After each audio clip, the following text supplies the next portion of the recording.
First, I'll start with recap of the discussions that we've had so far concerning, political organization in pre-colonial African states. Obviously we've spoken about what power and authority had look like in pre-colonial African states, and we discussed particularly with the institution of the monarchy, the different ways the power was consolidated and exercised through particular institutions such as the religious institution, and we spoke about how in certain African societies the king was viewed as a religious leader, and in some situations the king was even believed to have a connection to the divine, and that provided a sense of legitimacy as well as the institution of the military and the importance of military power, particularly when we're talking about larger empires and kingdoms that were engaged in military conquest and also had to protect the territory that had been conquered. So that was also an important institution in terms of really exercising power and authority in pre-colonial African states. And we spoke as well about certain democratic institutions that operated as a check and a balance against these institutions, so that even in African societies that were controlled by an absolute monarch, the monarch did not have complete absolute power, and there were, in certain situations, even institutions that would actually remove monarchs who were very abusive or very ineffective in terms of how they were governing. And as we spoke about, these institutions could be contrasted to some of the political problems we see in Africa in the present day in terms of the problems of dictatorship, of leaders abusing their power. Much of this is rooted in the fact that in many contemporary African societies, we really don't have an effective system of checks and balances to really limit the powers of certain African leaders. And as a result of that, we see a lot of political problems rising within particular African countries, especially situations such as political turmoil. And as I've mentioned before, in certain circumstances, the military actually would then step in and seize power and become the dominant power in these societies. And ultimately, the reason why we see military coups happening is a combination of the fact that the military, as an institution in contemporary African politics, very often has too much of an influence in politics. It's too strong of a political institution. And also, as I mentioned before, the issue of legitimacy, that when you have a situation in which a particular African leader is no longer legitimate in the eyes of the population due to corruption, due to abuse of power, and those sort of issues, then the military will step in and seize power, exploiting whatever political turmoil or political issues arise out of the lack of legitimacy, and seize power for itself and then become the ruling institution. So those were some of the topics that we've discussed prior. And in today's lecture, the intention is to zoom out a little bit and look at African political institutions in terms of larger scope, looking at how these institutions were really structured, and also looking at how ordinary citizens really connected with the ruling class. One of the things that came up in the lecture last week talking about democratic institutions is the fact that these institutions did provide a sort of a check and a balance against the power of ruling kings, but there were certain limitations to these democratic systems, as we spoke about before in the example of the Oyo Empire, that even though there was a system in place to remove the ruler of Oyo, this system was in the control of a council known as the Oyo Messi, and it was at the discretion of this council to remove a ruling king.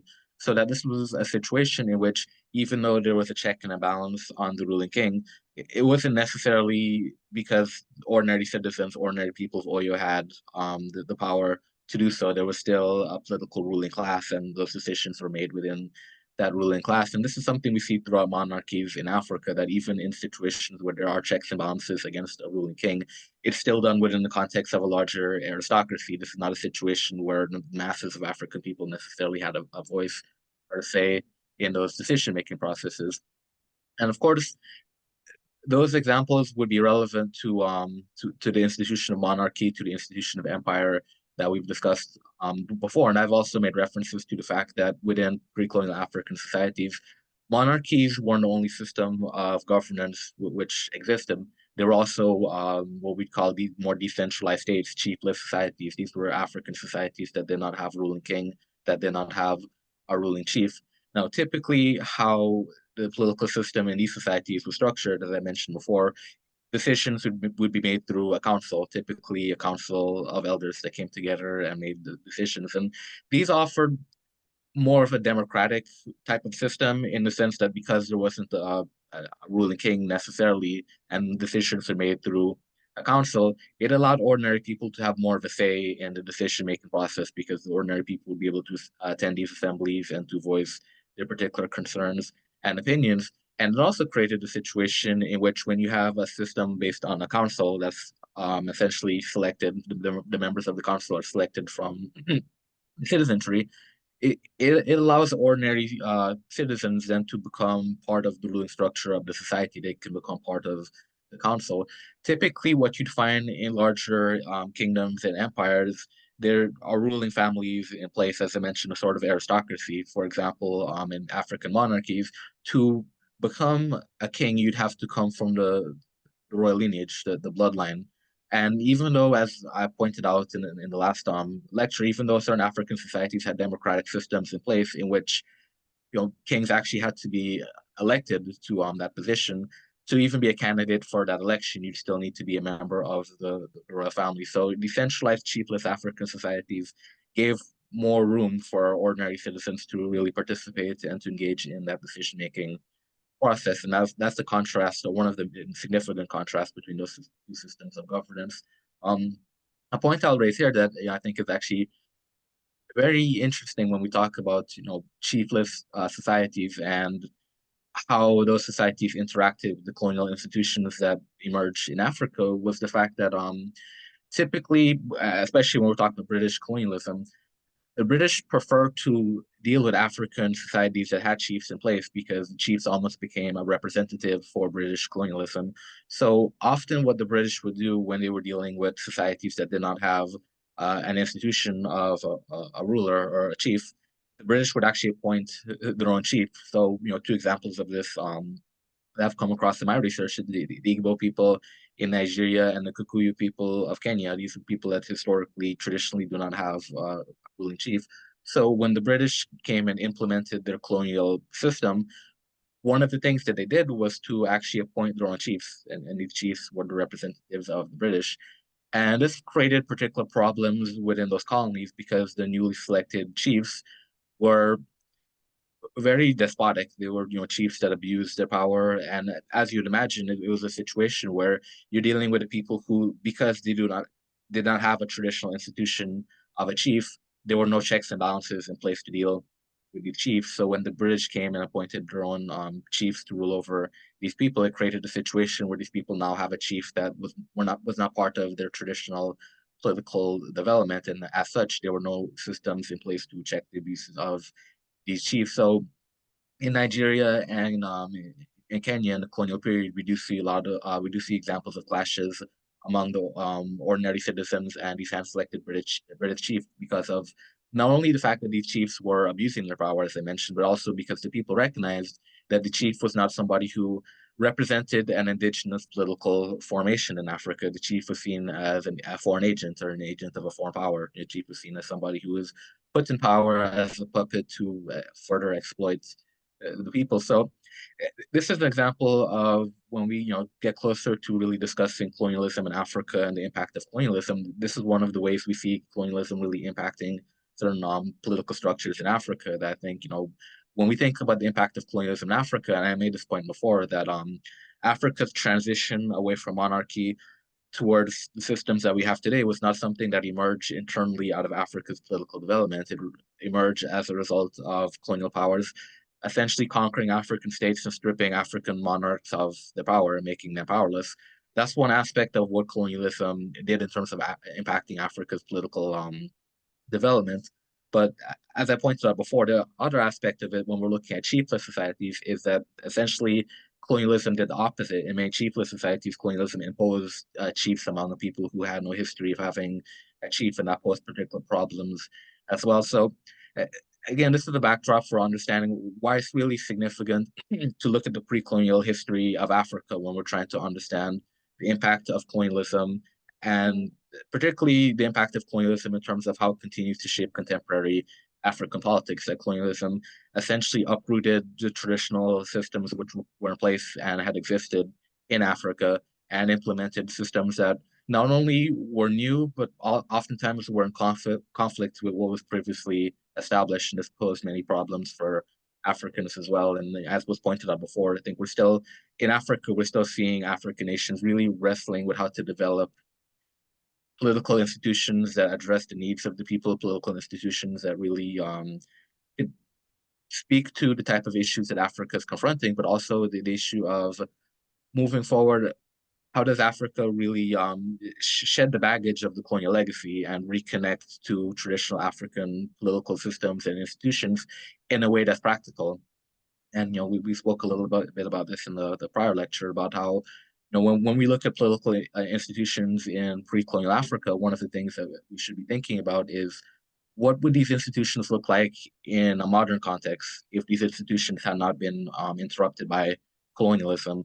If African nations were left alone to develop their own political institutions, what would these institutions have looked like without the colonial interruption? What would these institutions look like in a present day context? And also, when we're looking at these institutions, what lessons can we draw from these institutions that may be relevant to African politics today? Can these institutions be institutions that are modernized and utilized to solve some of the political problems that Africa is confronting today? So these are some of the topics that we've addressed before, but before really getting into the topic of the discussion today, I want to open the floor to any questions or comments and anything that's been discussed prior before moving forward.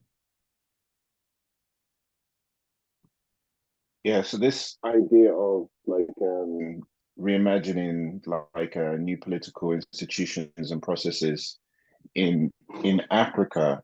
I mean, I don't know how realistic or fanciful that sounds, and then how practical really that is, right? So we've come how far now from colonialism? What, 100 years, perhaps 50, 60 years in some places, even 20, 30 years in some places. But it just seems so far in the history. How then do we go about sort of changing and reforming some of the institutions we have? Yeah. Like, how do you even start that conversation, let alone practically make those changes? I mean, we just saw in Togo how easy reforms are possible, right?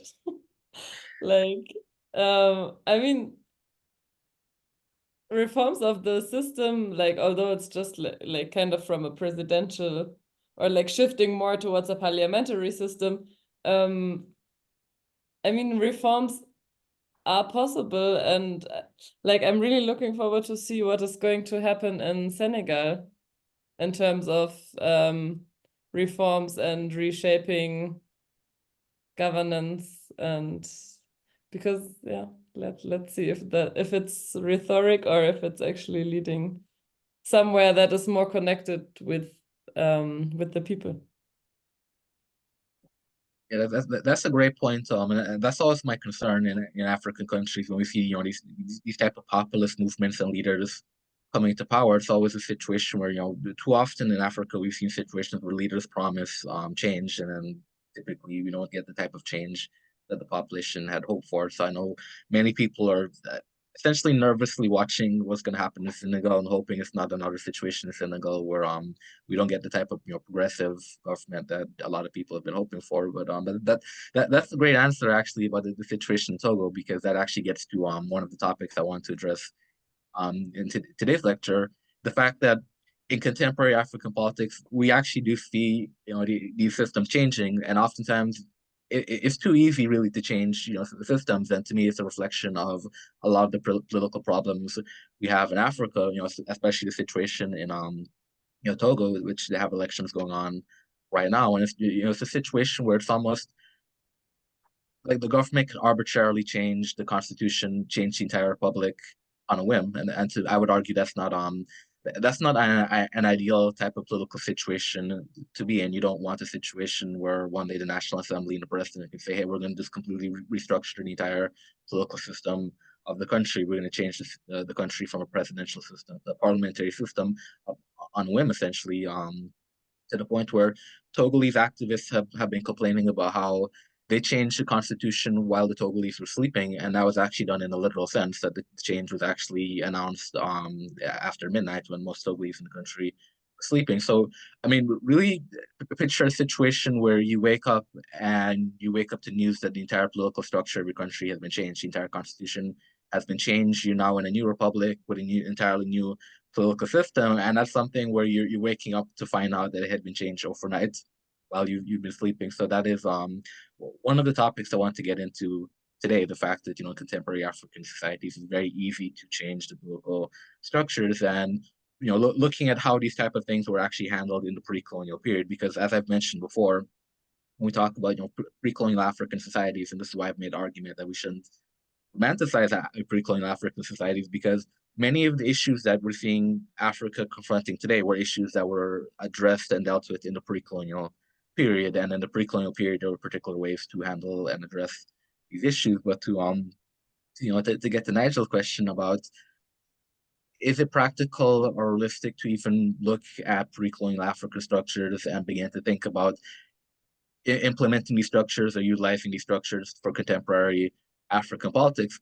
I think that is very much a great question. I think this is where we really need to be careful about what it is that we're actually looking at in terms of what it is that we're trying to recreate in Africa. For example, something that we've spoken about a lot is this idea that in many pre-colonial African states, the institution of the monarchy was seen as not only a political institution but a religious institution as well. That I mentioned before about the concept of a god king. Now, that might not necessarily be something that we'd want to bring back to African politics, especially given the issue we have with dictatorships and authoritarianism. So, there are certain things that when we look at pre-colonial African societies, I would argue would actually be a step backwards to try to, look into Africa's history and try to bring those things back and to re-implement those things. But I think we actually do see examples of African nations actually looking to the pre-colonial history to try to draw from their history certain institutions to deal with contemporary problems. And actually, one of the things that I wanted to discuss today, and in the course outline, is actually a video on the institution of Mato Wood. It's a traditional justice system in Uganda. And since Nigel raised the question, I was planning to get to that later in the lecture, but I think I'll bring it up here, to answer the question. But so essentially, what Mato put was as I mentioned, it was the traditional justice system of the Choli people in Uganda. And what was particularly interesting about this system, in contrast to how we think about judicial systems in Western societies, is that this was a judicial system that focused more so on reconciliation and really repairing the victim of a particular crime. In more contemporary societies, we tend to think of the purpose of a judicial system being to punish criminals, to reprimand criminals in such a way that we try to essentially deter other criminals from engaging in such activities. And this is where the institution of the prison comes into place. And in contemporary African politics, prisons it's another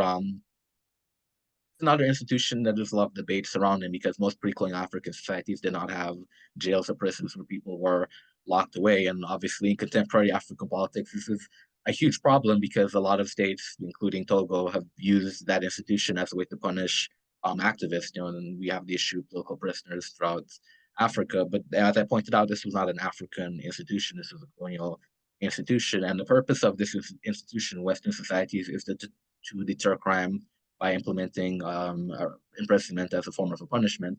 But in Mato Put, there was no imprisonment for crime. There was even no capital punishment. People weren't executed for crimes. The whole purpose of Mato Put was that the criminal was essentially rehabilitated. The criminal was made to see the error of his ways and to act in ways that would be beneficial to the victim of the crime. And the system even gets its name from the fact that part of how crimes were handled within this particular system is that both the perpetrator and the victim would actually drink the bitter herbs from the aput tree. It's actually named after a tree that the two sides would come together and drink this bitter herb, and that was meant to symbolize drinking away the bitterness of the conflict, so that once the situation was resolved and handled, both parties essentially, the victim essentially forgave the perpetrator, and the perpetrator was made to compensate the victim in some way. So as it's pointed out, the aim was really reconciliation. The aim was to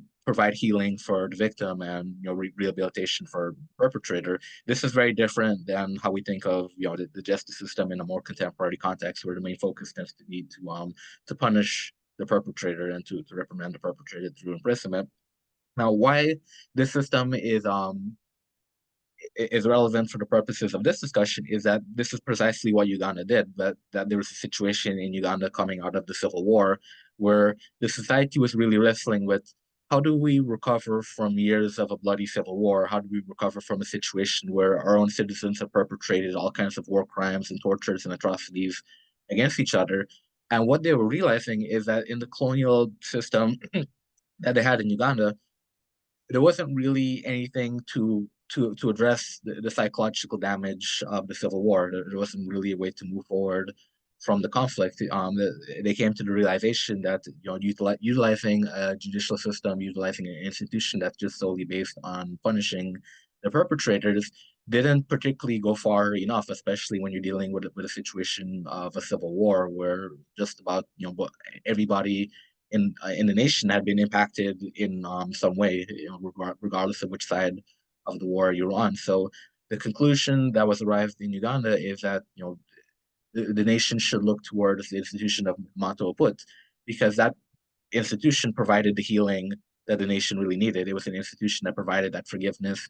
It was an institution that allowed the nation to really move forward and to create the reconciliation. And this was a traditional African system that was utilized to address a contemporary problem. So, to me, I think that's a great example of what this would look like. It's a great example of what, going back to traditional African political institutions, social institutions would look like in terms of utilizing those institutions to address and to solve contemporary problems. This was done in the context of Uganda's situation to provide that healing and the reconciliation for a society that had been broken by a civil war, when they came to the realization that the existing political structures that they had, weren't effective enough to address the problem. So I think that's one of my favorite examples of what this would look like in terms of when we go back to Africa's history and go back to these institutions and think about how to implement these institutions to solve those problems. That is actually an example where it was done, I would argue, fairly successfully.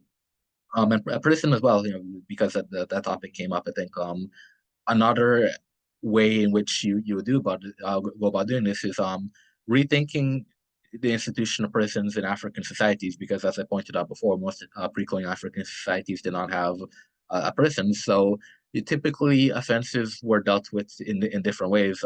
Mato Put, as I mentioned, was one way that offenses were dealt with. That, for example, if you'd harmed somebody in a particular way, if you'd robbed or stole something from somebody, that was the institution that was used to deal with that criminal offense.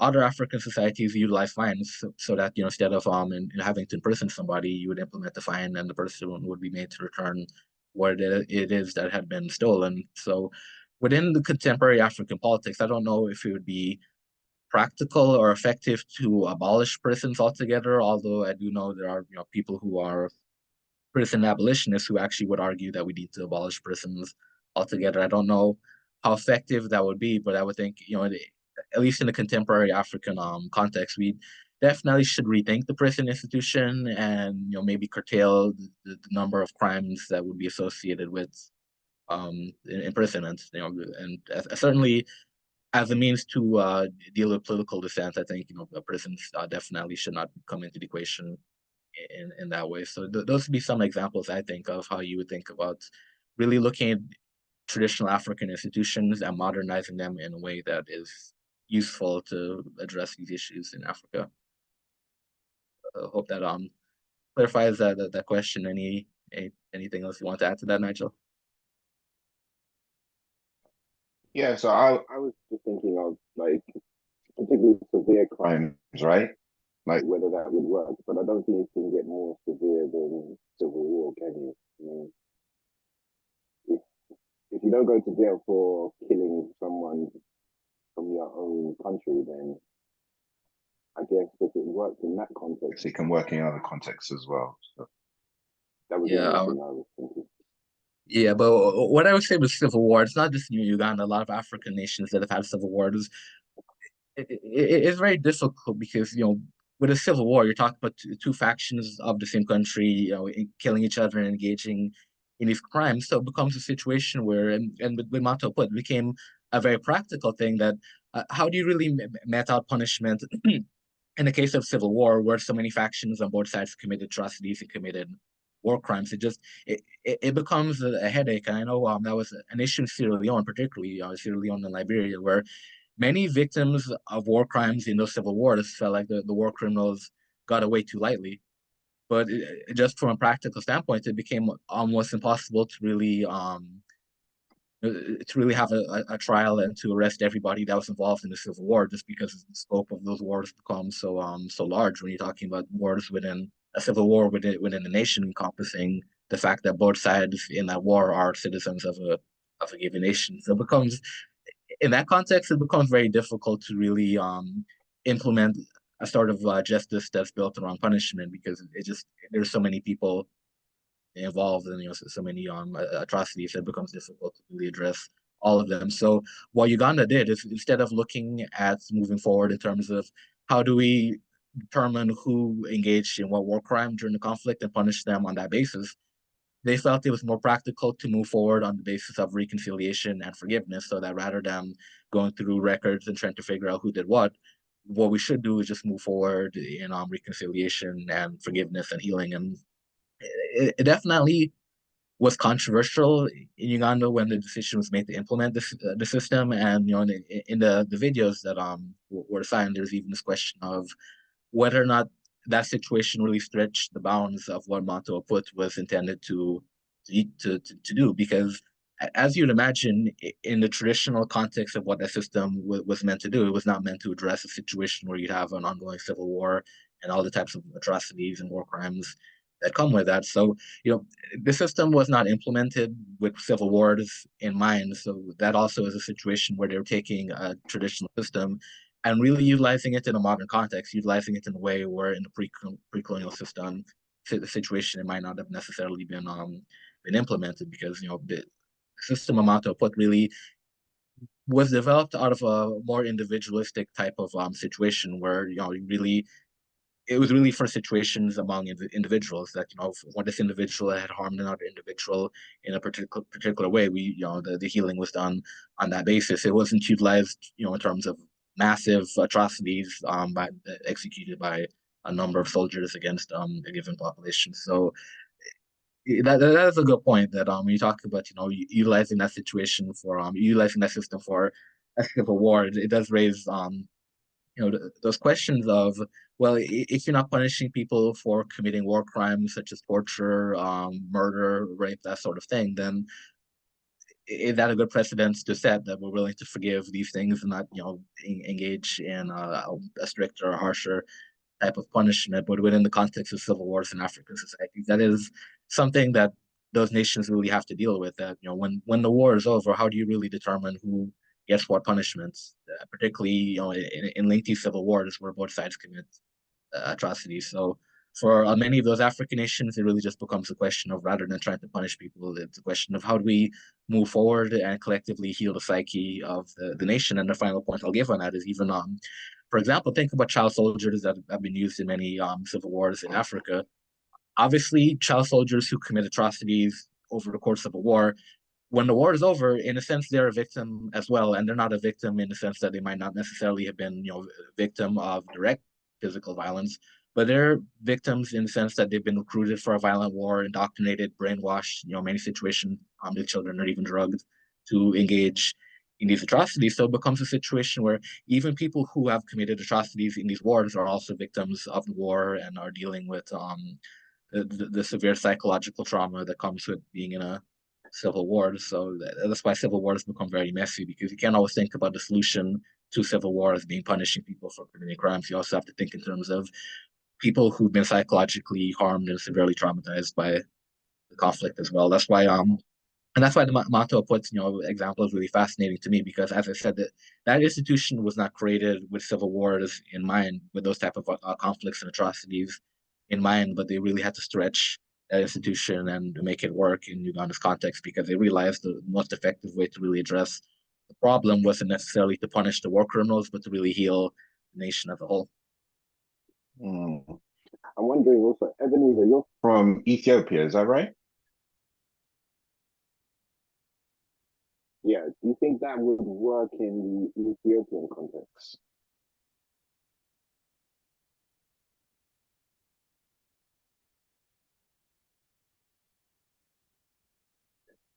Okay, thank you, Major.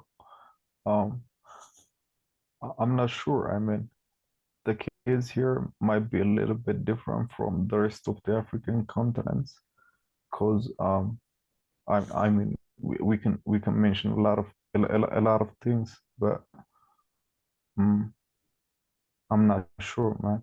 I don't know. I don't know. I need to think about this. Mm.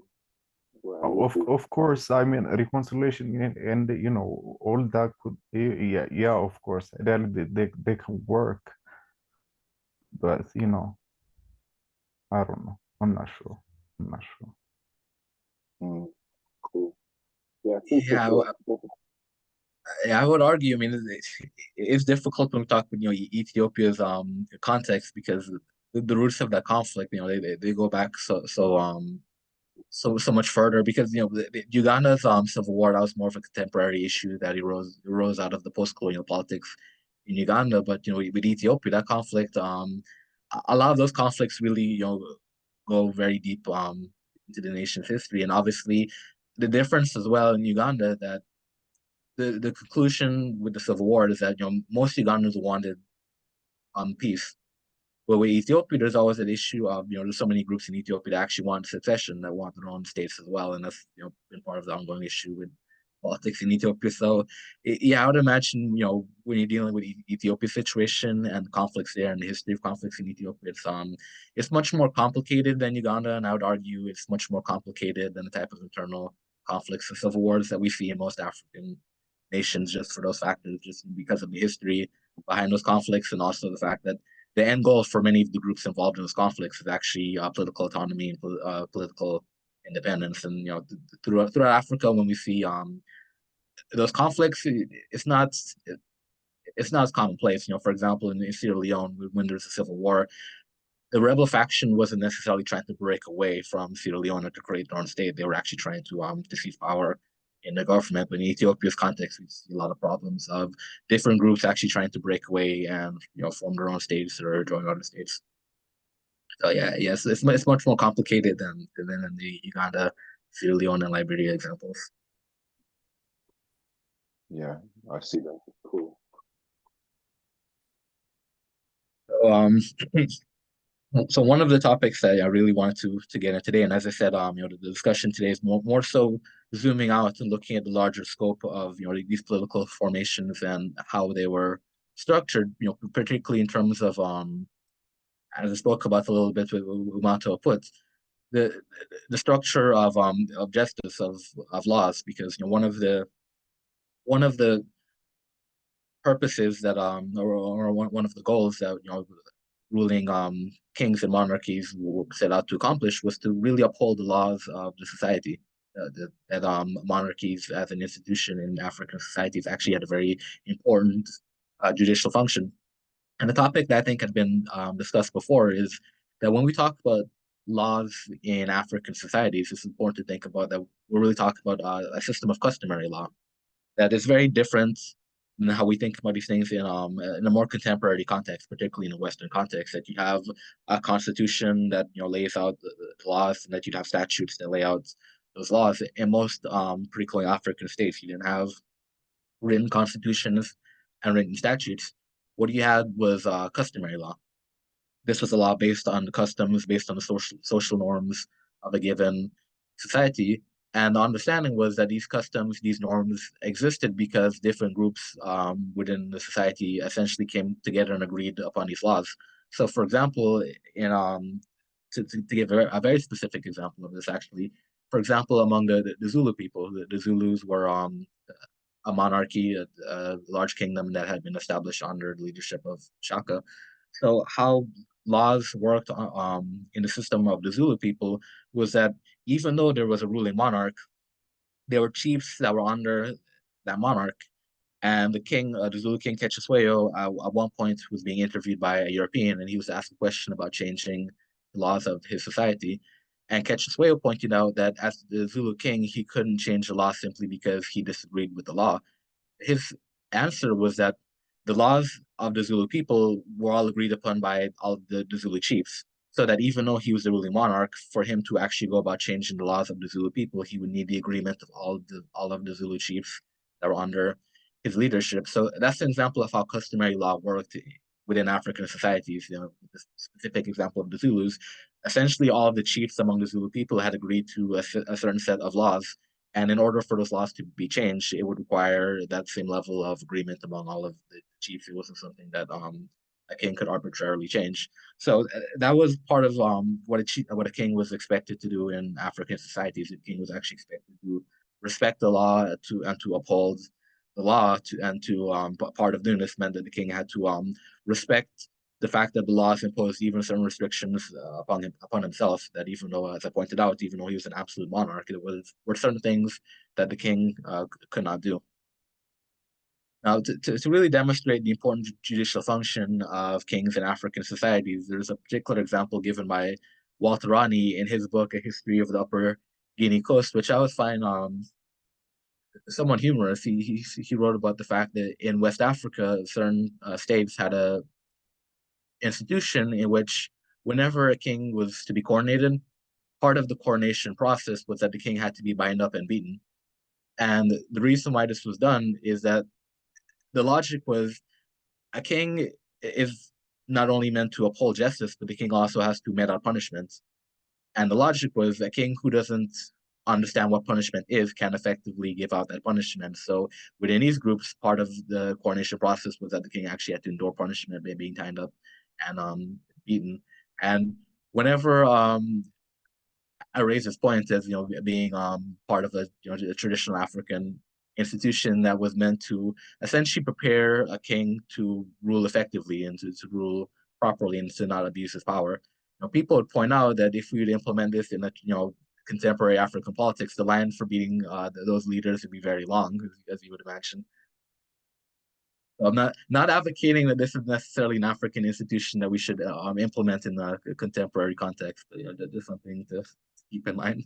But the point that Walter Rani was making was that this really shows the fact that the king was actually viewed as somebody who upheld the law, and that there was a real concern about what would happen if a king abused his ability, what would happen if a king moved outside of the bounds of the law. So those societies wanted to ensure that a king really understood the importance of being somebody who was there to effectively rule in a just manner, to uphold the law in a just manner, to mete out rewards and punishments in a way that was just. And what they didn't want was a king who would abuse his power to the point where he became overly oppressive towards punish people too greatly. So that was viewed as an institution that was used to really instill that sense of responsibility in a ruling king.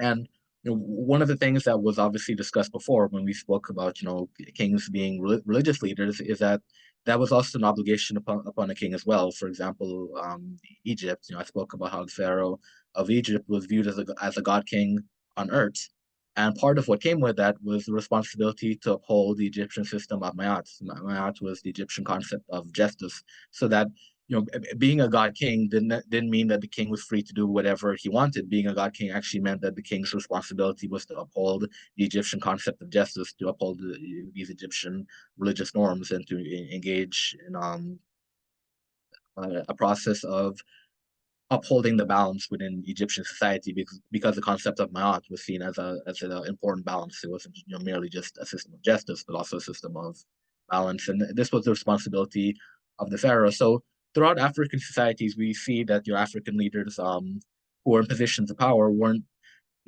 just leaders who were in positions of political power, but also had a very important judicial influence on these societies as well.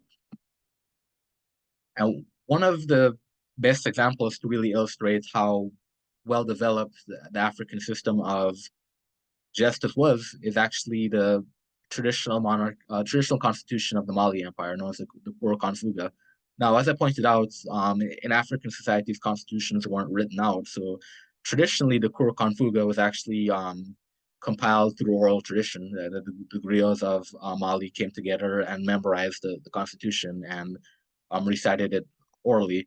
Now, over time, the Constitution actually has been written out, has been codified in that way, but traditionally this was a Constitution that was recorded orally.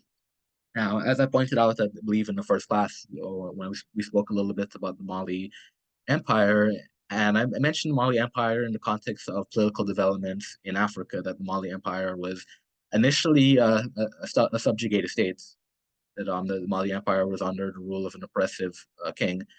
And in the history of Mali, Suryata Kite is perhaps the most illustrious and respected of the kings of Mali, because he was the king who liberated Mali from the oppressive tyrant and established the empire of Mali. And in the establishment of that empire, coming out of a situation where the people had freed themselves of an oppressive tyrant of a ruler, was the development of this constitution. This constitution, laid out the laws of the society, and it also laid out a certain political framework. So, for example, when you read the Kuru-Kanfunga, one of the things that it establishes is that all of the kings, all of the rulers of Mali needed to come from the royal lineage of Sunyata Kite.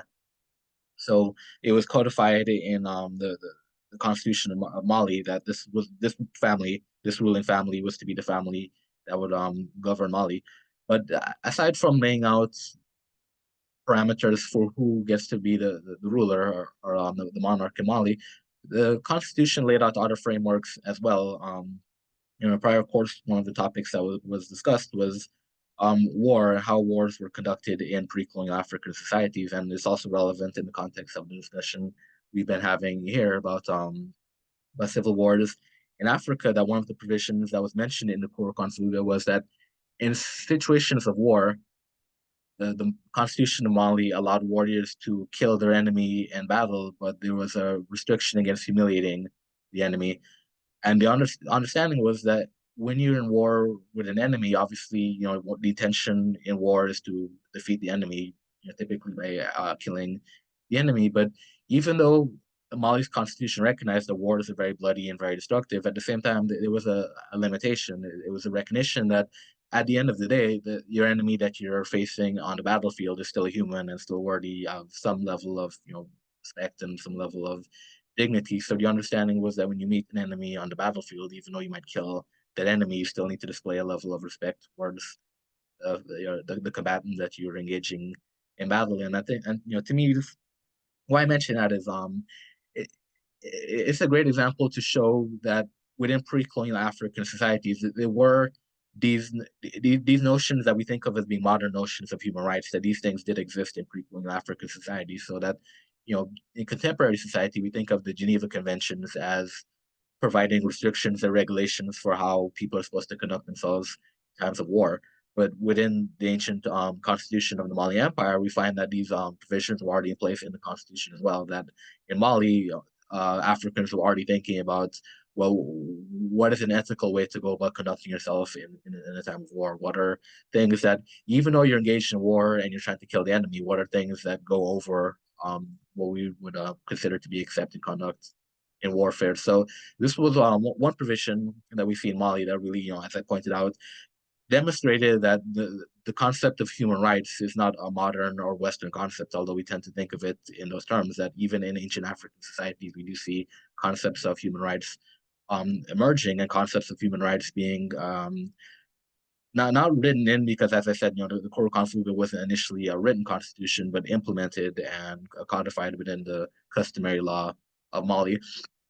So that was one provision mentioned in the Constitution, but there are other provisions that caught my attention that I want to point out, because it really showed the larger political social structure of these societies, and also reinforced the point that I was making about the importance of understanding the judicial structure of pre-colonial societies, understanding the importance of customary law in shaping how societies were structured. So one of the provisions in the Kuru-Kanfuga as well was essentially laying out a communal understanding of education, that the Constitution laid out that the education of all of the children in Mali was the responsibility of the community at large. And again, when we're thinking about more contemporary institutions, this sounds very similar to what we think about with public school. A sense of a public type of education where the community as a whole is providing education for children, and this was something that was also written into Mali's constitution after the constitution had been written down. But as I pointed out, it was an oral constitution before it was written. That there was already a sense of a communal education, already a sense that it was the responsibility of the community at large to educate the children within Mali. And something else that we see as being very reflective of the communal understanding of the Empire of Mali was the fact that the Constitution had a provision which stated that to satisfy one's hunger wasn't a crime. It was only a crime if you took more food than what you needed.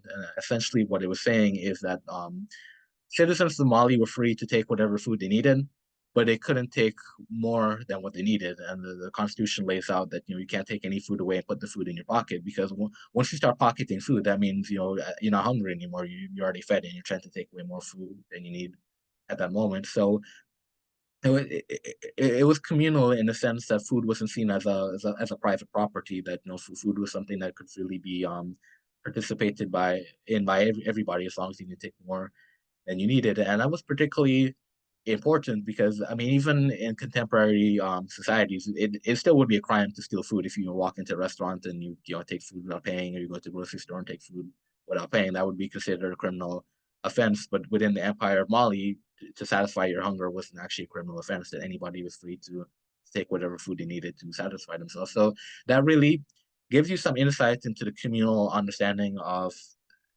the political system of Mali. And when I talk about the communal elements of Mali, it should be made clear that we're still talking about a monarchy. We're still talking about a feudalistic type of a society, and a society that did have a very clear social and political hierarchy, and even a society with a caste system. Now, when we talk about communalism in Africa, there's different levels and layers to the communalism. Obviously, when we talk about chiefless societies, those societies tended to be a bit more communal because there was less of a strict hierarchy. There were less, feudalistic aspects.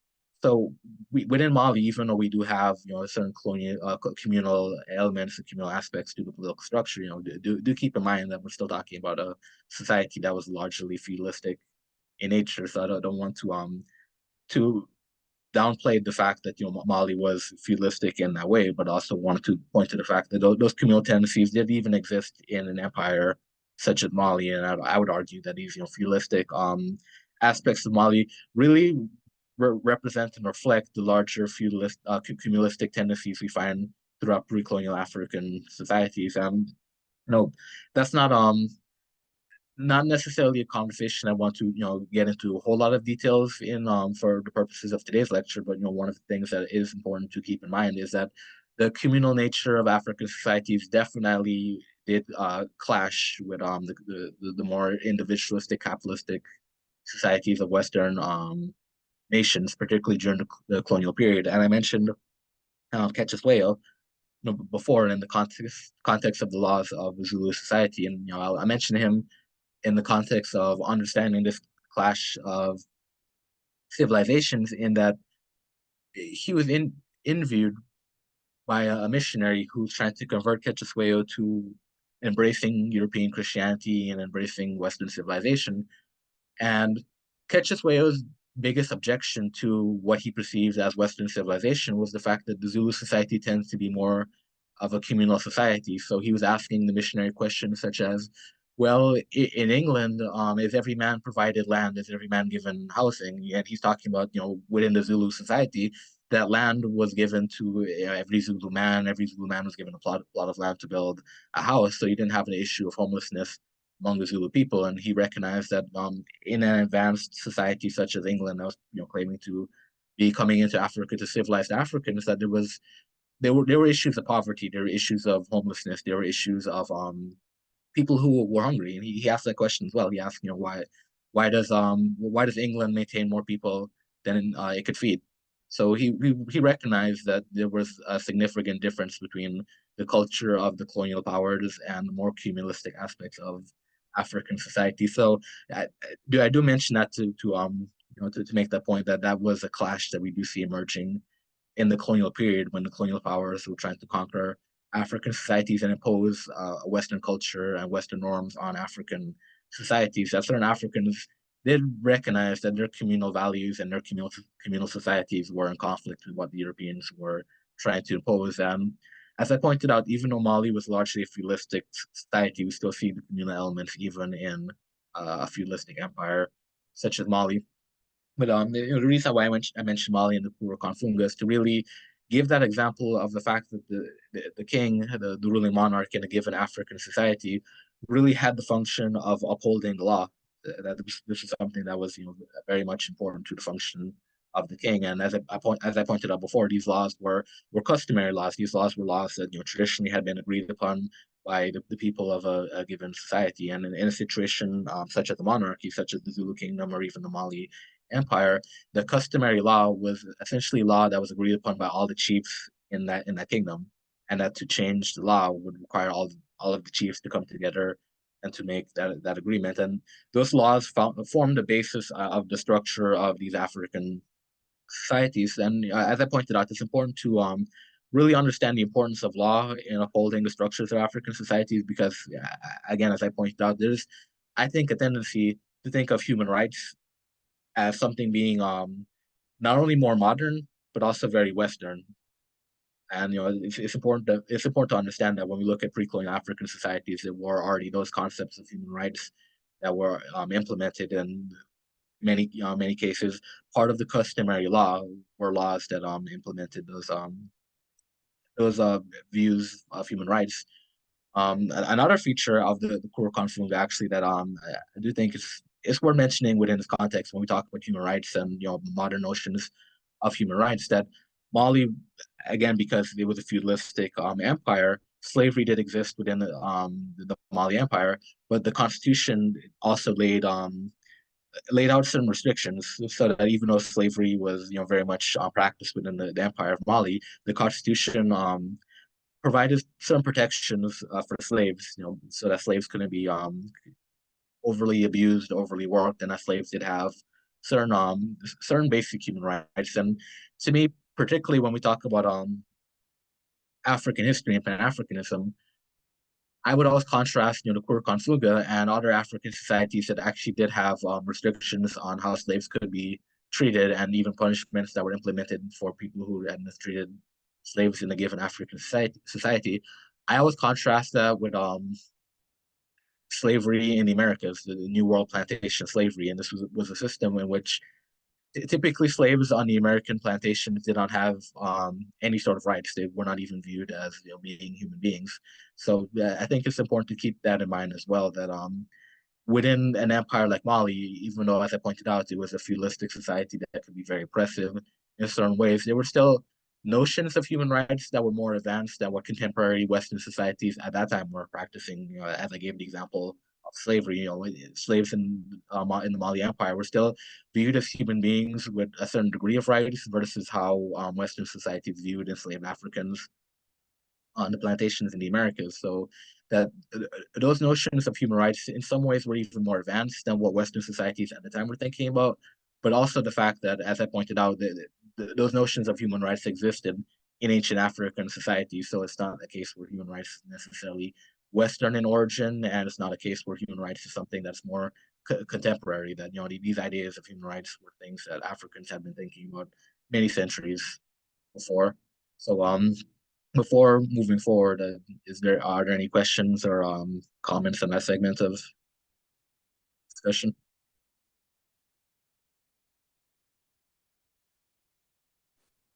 Thank you so much for the information. I have a short question about the advantages and disadvantages of oral tradition and written tradition. Like, what could be the benefits of oral practices, even if they were, let's say, the traditional system was so advanced in case of human rights, they've probably thought about the advantages of oral and written tradition as well.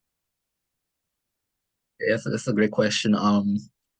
So for the advantages of oral traditions, I would say for most pre-colonial African societies, oral tradition became a necessity because, we're talking about the vast majority of pre-colonial African societies did not have written languages. They did not have writing. These are pre-literate societies for the most part. And this is not to say that there was no written languages in Africa. I know that's a common misconception we see a lot as part of I would argue the racist propaganda. But the reality is the majority of pre-colonial African societies did not have written languages. So the advantage for those societies was that oral tradition allowed those societies to record knowledge and information and to pass it on through generations without having a written language in place. So, for example, with Mali, there was a very sophisticated system of oral tradition which developed, in which griots were actually trained to memorize the history of their nation, trained to memorize and recite the laws and the history and the constitution. And for generations, this would be passed down through tradition, so that even in situations where there were no written language, the oral tradition actually was utilized to pass down those things. Now, another advantage of oral tradition, and this is not necessarily something that emerged within African society itself, but actually became a necessity due to the impact of the slave trade, was that oral tradition and the tradition of oral passing down information orally in African societies. In the slave trade, it did help the descendants of enslaved Africans to maintain a sense of cultural continuity. So, for example, part of the tradition of oral storytelling in African society wasn't necessarily just memorizing and passing down laws and the Constitution and the history, but also proverbs, sayings, folk stories. So, for example, throughout the diaspora, throughout the African diaspora in the Americas, we find the Nancy story, and Nancy stories come from the Akan people of West Africa, that these stories actually survived the Middle Passage and survived the slave plantation because the Africans who were enslaved and brought to these slave plantations came with a tradition of oral storytelling, came with a tradition of passing on the stories orally. So, as I pointed out, oral tradition in African societies developed in the context of not having written languages, and this became very important for Africans in the diaspora to sustain their culture, because even if you'd had a written language, it'd be very difficult to sustain that when you're captured from your society and chained up and shipped over to the Americas and enslaved on those plantations. And in many situations on the plantations, Africans weren't even allowed to be able to talk, weren't even allowed to learn to read in the first place. So the slave masters often ensured that enslaved Africans couldn't use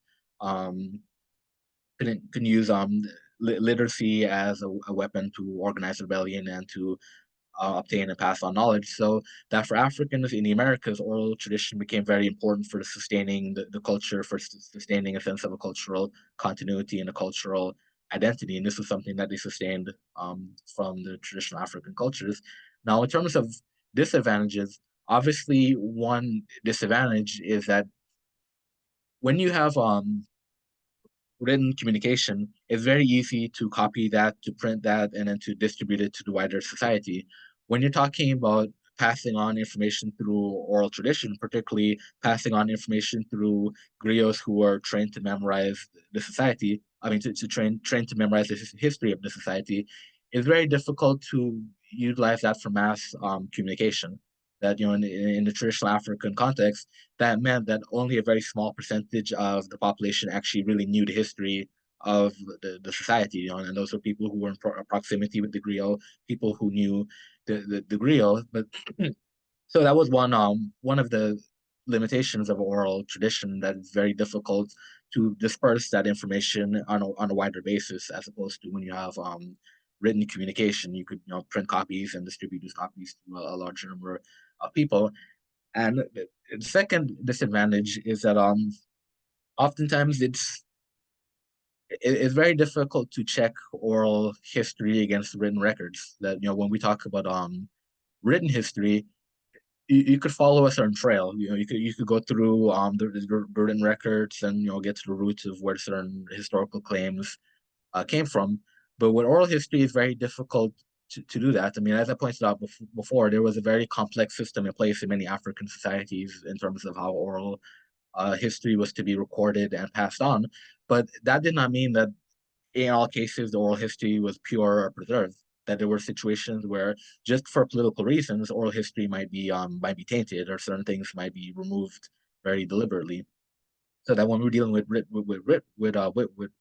records, that even though certain written records could be censored or altered in particular ways, it's easier to go back and maybe find an original copy to find what was edited, what was taken out. For example, uh, to use the Bible as an example, one of the reasons, one of the ways that biblical scholars go about studying the Bible is they look at different manuscripts throughout history, and they could actually see the development of the Bible. They could see which books were put in, which books were taken out, that sort of thing. They could trace the historical origins of the Bible. And you could do this from any written text, but within African oral history, it becomes very difficult to really trace the history of the oral tradition to find out at what point was the oral tradition altered. At what point were certain things left out of the oral tradition? And there are examples of this happening in African societies where, let's say a particular king was unpopular. The griots might not necessarily speak about that king. Part of the job of a griot is to praise kings who were worthy of being praised. So if you were a poor king, a very ineffective king, the griots might not necessarily remember you or praise you as such. So then it becomes a situation where griots are deliberately altering the history or withholding the history. And if there's no written chain to go back to, if there's nothing to check against the oral tradition, then it becomes very difficult to figure out whether or not what the griots are saying are actually 100% accurate, or whether that information had been altered in a particular way.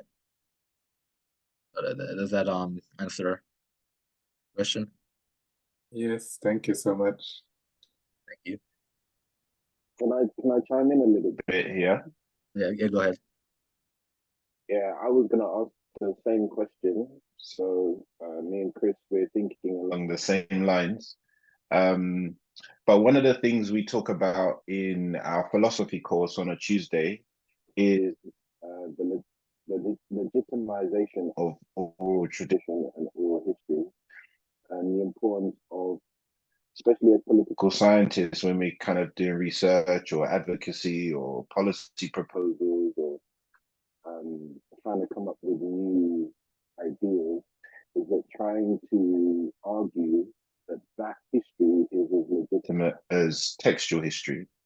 So in the Western tradition, like textual texts and canons are seen as more important than oral history. But that's a way in which you can delegitimize some of the African thinking and culture and customary law, right? So what we need to think of is how we can argue that actually those oral traditions are just as important as text. So when you're doing research, we say, okay, we might have some textual history, but we also balance that with with oral, and balance that with some of the, the stories that come from our traditions, right? So that's a really important point that Chris is making. And I was also going to ask about, so when we're making customary law, in the literature, does it say like how maybe the chiefs would come to their decision making? So say, for example, the monarch had, say, 12 chiefs, yeah? And that was his council. What if there was a proposition where, the majority of the chiefs, or some of the chiefs disagreed with some new laws or new legislation? What would happen in that context? Because there has to be some decision-making process in the council. And what if, they couldn't agree? Surely there is a process. And I think that's important to know what is the indigenous process for coming to decisions when people disagree, taxes, education, all these kind of things. Yeah. And my other question was about the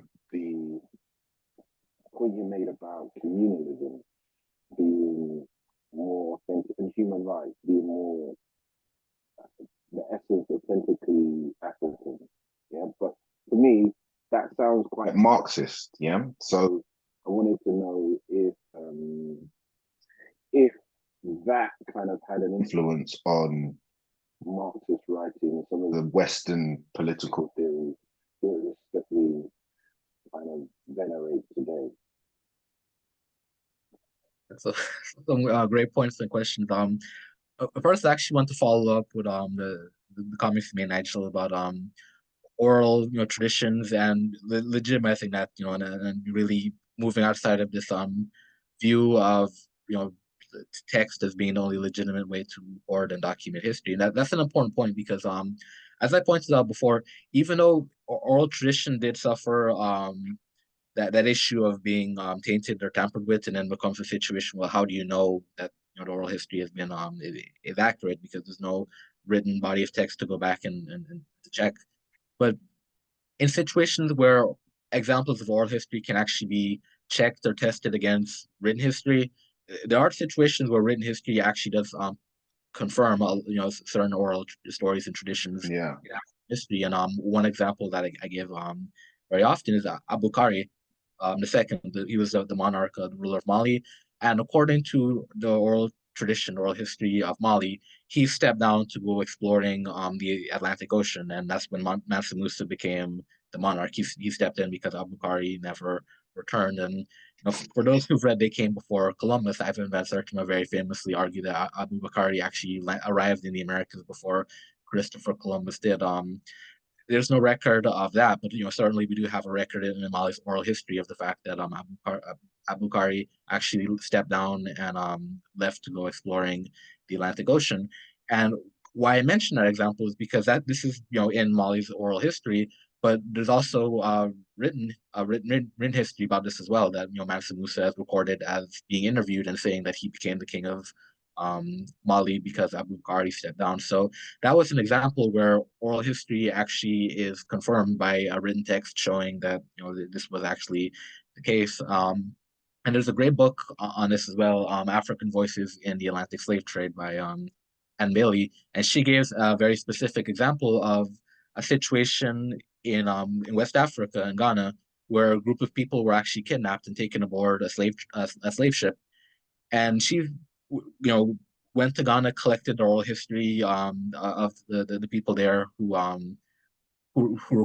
called that situation. And again, it shows the advantage of the oral history, that even though at the time there was no written language, this incident was recorded in the oral tradition of the people, the Ewe people in Ghana at the time, and passed on orally, so that people who weren't alive to witness this incident actually had a recollection of the incident because of the oral tradition that was passed on. And what Bailey does is she contrasts the incident with records to show that there actually were documented records, of slaves arriving under the same conditions as the ones that were mentioned in the oral tradition. And she was able to ascertain that the slaves who were kidnapped were actually taken to Cuba. So those are examples of looking at written records and using written records to corroborate what oral tradition had mentioned. So that, even though, as Nigel pointed out, there's a tendency to look down upon oral history and to look at it as somehow being less legitimate than written history or literary history. But we do find examples of when you could check oral history against written records, that oral history is actually much more accurate than what many of us would think that they would be. And again, because oral history and oral tradition in Africa is not just arbitrary. There actually was a real system, a complex system in place in terms of how griots were actually trained to be able to memorize and recite, the history and to pass down the history. Right, yeah. It is a much. Go ahead. Something. So yeah, I think in terms of like decolonization methodology, that's one of the things that we need to be really aware of. Yeah, not to fall into the trap of just using text, because the example that we had in our philosophy class is that Socrates, he didn't have any text. Everything that was everything that Socrates said was written by Plato, but yet the Enlightenment period and modern philosophical thinking and many of our social structures come from the ideas of Socrates, right? Who yet only had oral history, right? So as researchers and political scientists, we cannot think, underestimate the power of recognizing and legitimizing our oral history as a form of, decolonization.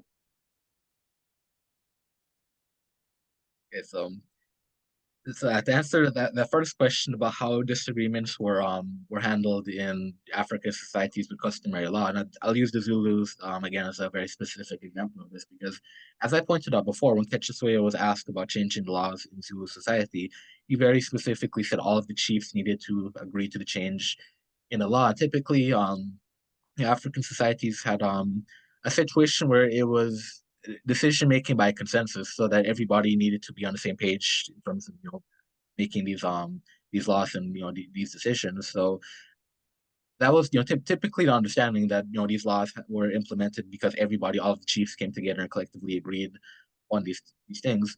Now, in terms of what would happen when disagreements arise, well, part of why there's so much ethnic diversity in African societies today, I would argue, is in part because of what happens when these disagreements emerge. So, let's say a particular chief, and again, using the Zulus, for example, last week I mentioned the Ndebele people as an example of having somewhat of a democratic institution in terms of the first of the fruit ceremony that I mentioned, where among the Ndebele people, individuals are free to go before the king and to voice their concerns to the king. Now, I'll mention the Ndebele people again in this context, in that the reason why the Ndebele people became an independent people is that initially they were actually under the leadership of Shaka. They were initially part of the Zulus, but their chief, Metselkatsi, had a disagreement with Shaka, and he left and formed his own kingdom. So that historically within African societies, within the system of monarchies, and not even monarchies, even decentralized African states as well, we find situations in which if a particular group or a particular chief actually has a disagreement and there's no reconciling the disagreement, then how it was usually handled is the king would establish independence. The king would break away and formulate their own state. So in the context of the Zulus, as I pointed out, how changes in laws or disagreements about laws were handled was that it had to be a consensus. All the chiefs had to agree and come together and make those agreements to change those laws. And if it was a situation where a particular chief did not agree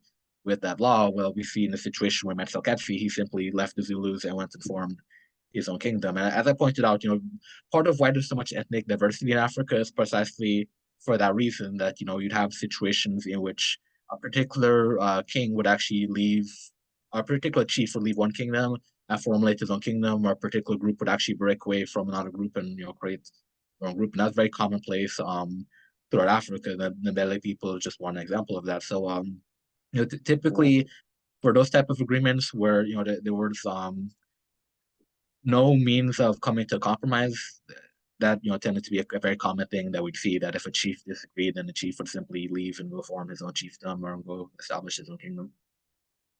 Did the king have veto power? So could the king veto or not? I mean, veto a chief who wanted to leave? No, veto if all the chiefs agreed, but he didn't. Oh, well, I mean, at that point, and again, going back to the interview with Ketchesweo, he was very much concerned about being viewed as a good king in the eyes of his people. So he pointed out that as a king, he couldn't change laws if his people and if the chiefs didn't consent to it. So on the opposite end of that, to be a good king would mean that if your chiefs and if the majority of your people want to change a given law, at that point you'd have to, because if you don't, then you're essentially a king who's rebelling against the will of your people. And as we pointed out last week, there were institutions in place to handle kings who did that. And actually, again, in the context, the particular context of the Zulu people, for those who are familiar with the history of Shaka, Shaka was actually killed in power. He was assassinated, and part of the reason why he was assassinated is he became very unpopular among the Zulu people. He became much more of oppressive of a king than the Zulus were accustomed to dealing with. So his half brother Dingang was part of the conspiracy to assassinate him. But before he was assassinated, he actually fell out of favor with a large portion of Zulu people. So those are the sort of things that a monarch in African societies really had to think about. That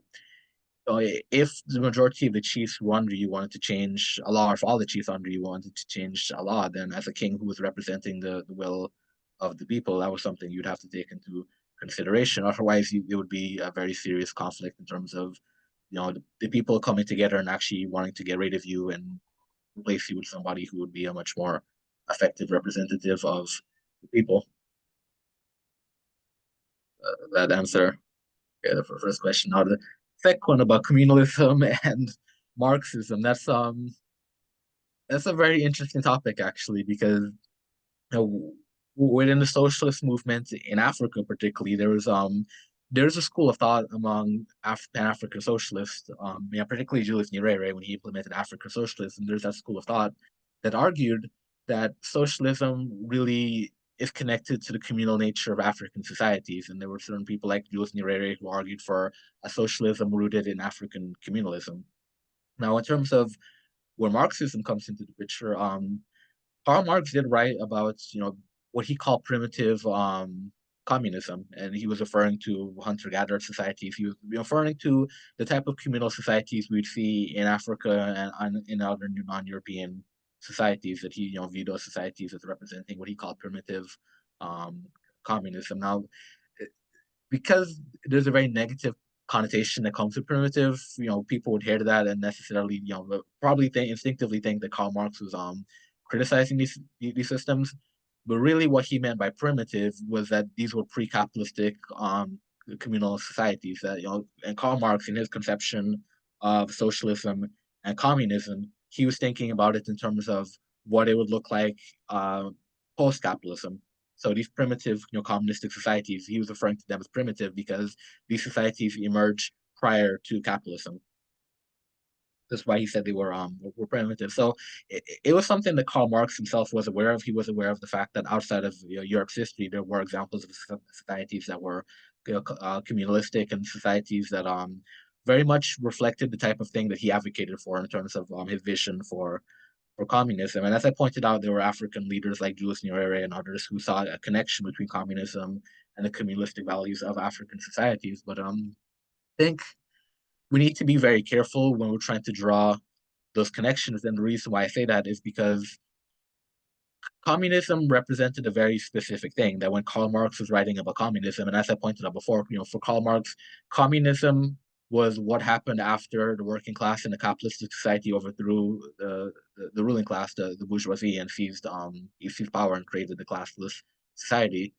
And I gave the example of Mali, that even though many African societies were communalistic, and communalism in African societies tended to be sharing certain things, that there wasn't, this concept of private property that we have in many Western societies wasn't as strictly dictated in African societies. As I pointed out, in Mali, people are free to take food. That food didn't necessarily belong to anybody, or the Zulus, land didn't necessarily belong to anybody.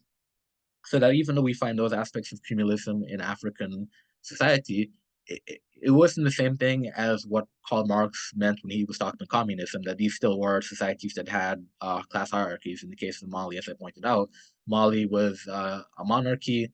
Mali had a feudalistic system, and Mali even had a caste system, which actually continues in Mali to this day. There still is a caste system in place, so that there were class hierarchies, there were social hierarchies, even in African societies that had communal values. So these weren't quite the same thing as what we think of when we think of communism. But to answer that question, that Karl Marx was aware of these societies and he did include them in his writings. But to him, his vision of communism was very specifically a classless society that emerged after the overthrow of capitalism, whereas communalism in Africa wasn't necessarily classless in nature. It was more so about sharing resources and ensuring that the needs of the population were more or less taken care of, to where people were hoarding resources to the point where other individuals did not have those resources. That tended to be what communalism was in an African context.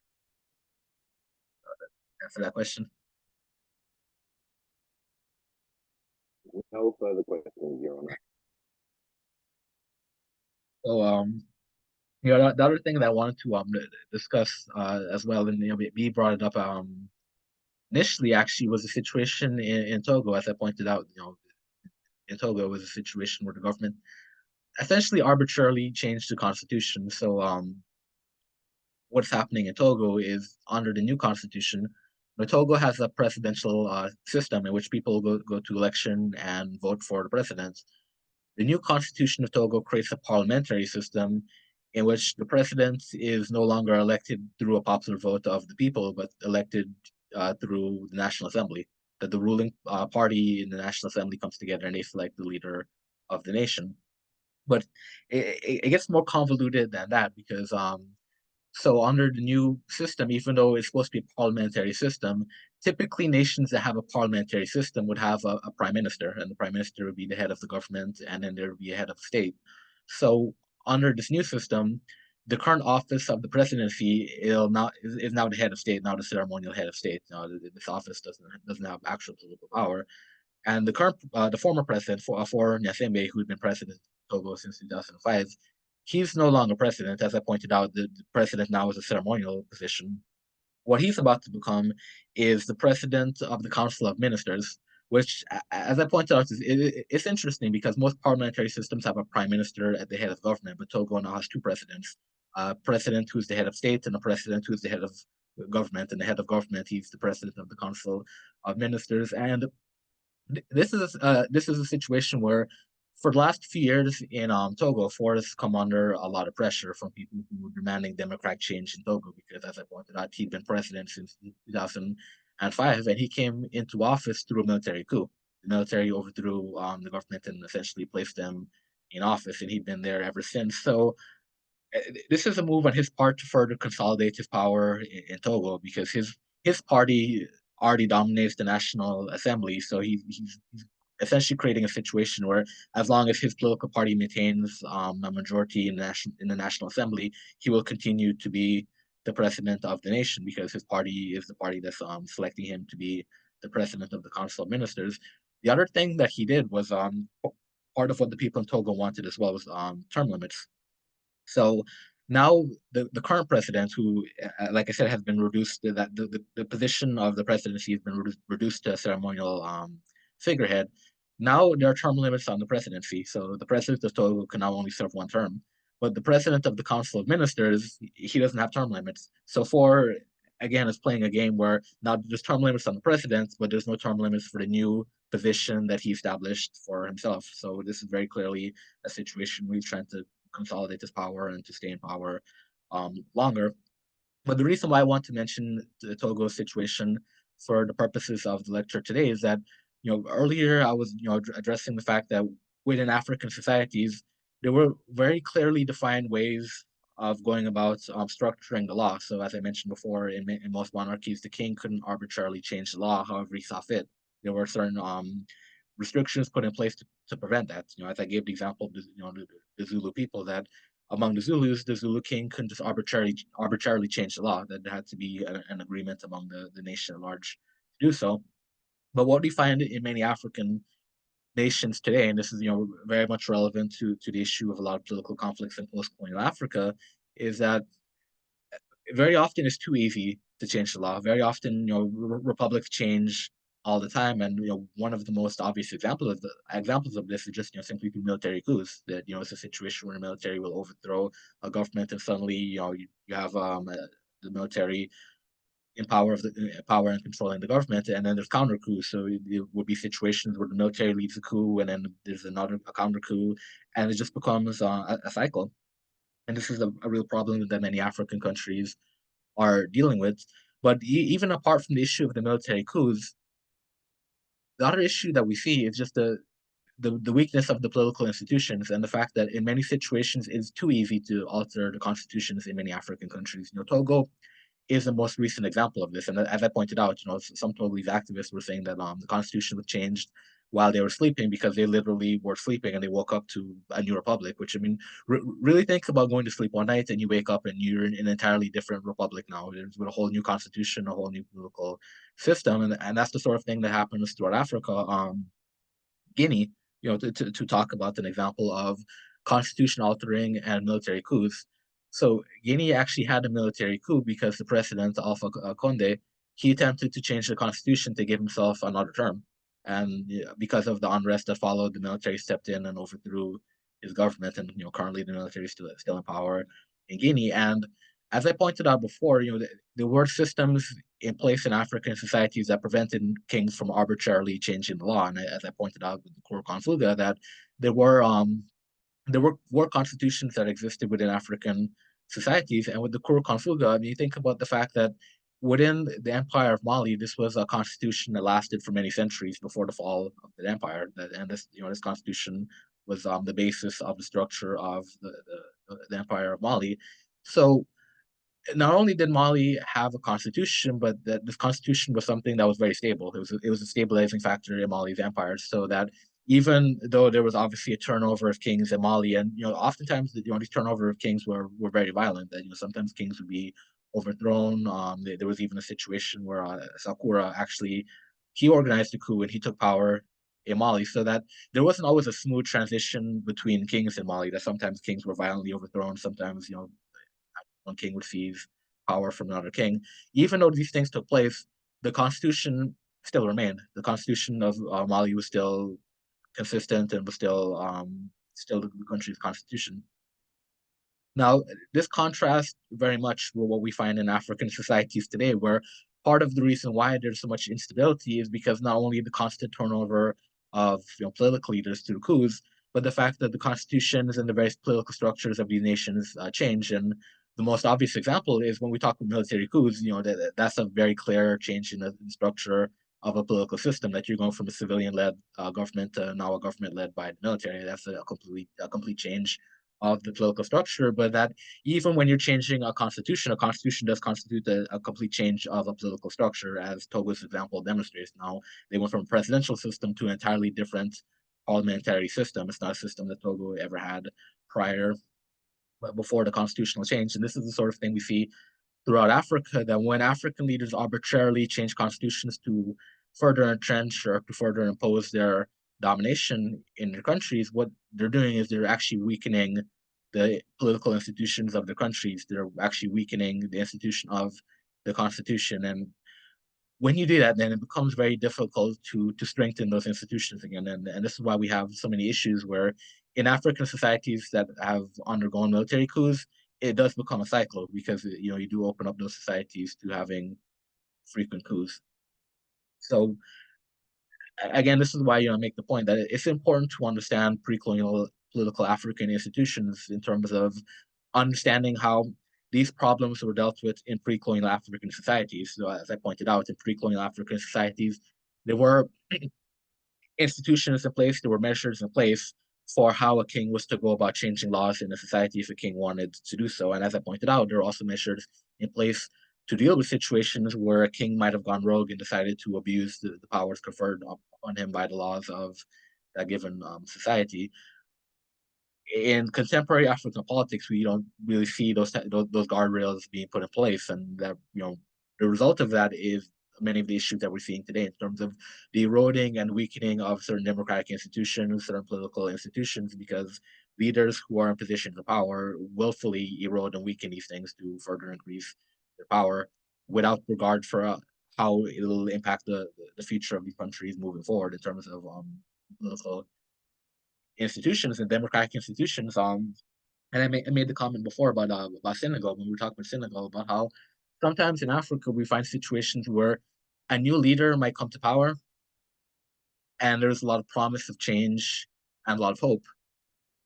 And sometimes those leaders don't follow through. Sometimes they fall into the same trap. And one of the situations that we've seen most recently is the situation in the Gambia, where after many years of dictatorship under Yahya Jammeh, they finally were able to remove him through an election.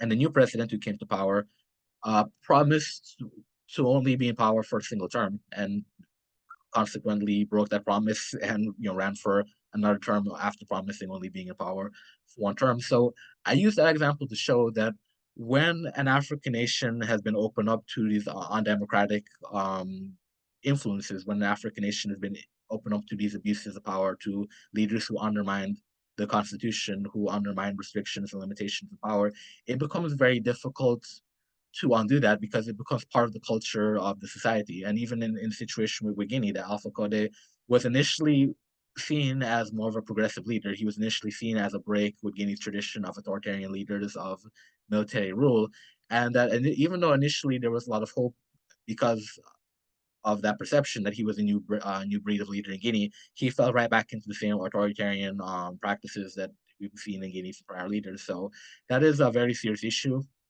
in many African nations. This question of not only leaders who undermine political institutions, but what happens when you do that for future generations, and the issue of then creating a cycle where it becomes easier for future leaders to continue undermining those institutions, and even leaders who come to power promising change, reversing their position very quickly and becoming the very thing that they fought against, because those type of undemocratic practices have already become part of the institution. Any questions or comments about that?